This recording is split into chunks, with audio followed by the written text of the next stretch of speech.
Okay. My last question is on Thursday night, Suge released a new episode of his podcast, and he kind of clarified his previous statements about free Keefe D.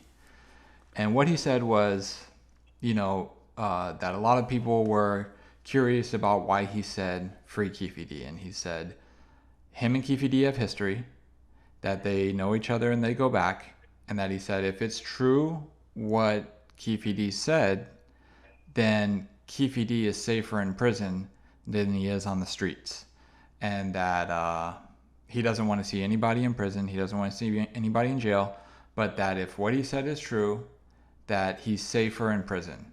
He also went on to kind of double down on Orlando not being the shooter.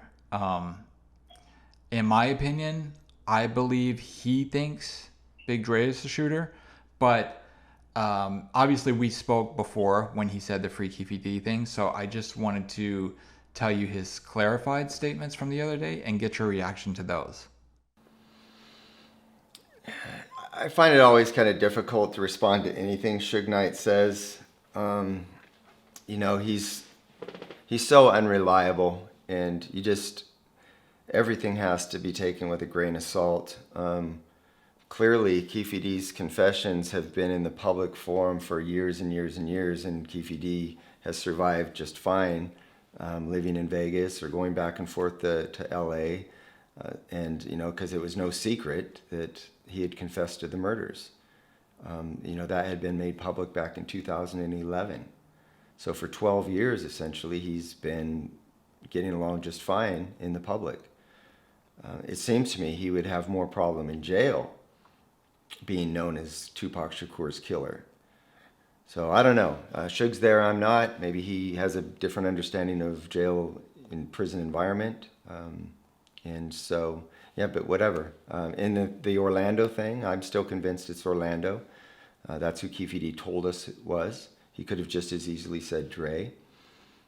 But then when you have this grand jury witness who goes and says that he heard Dre say that it was him, now Dre's claiming to be the shooter.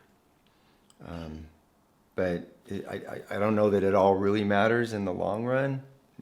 One of the guys in the back seat shot and killed Tupac. I believe it was Orlando. That makes the most sense to me.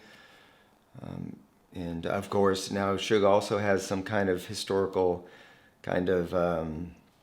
maybe loyalty. That's probably too strong a term, but he has some kind of historical sympathy for Orlando, because Orlando perjured himself at Suge's probationary hearing and lied, saying that he tried to help Suge keep from going back to prison. And so Suge's probably got that in the back of his mind, like, man, this dude tried to do me a solid, even though I had to pay him. So I'm not going to throw him under the bus. I don't know. I don't know what goes through Suge's mind. I don't know that Suge always knows what is going through his mind, because it changes so often. But that's really all I have to say about that. It's just more Suge being Suge.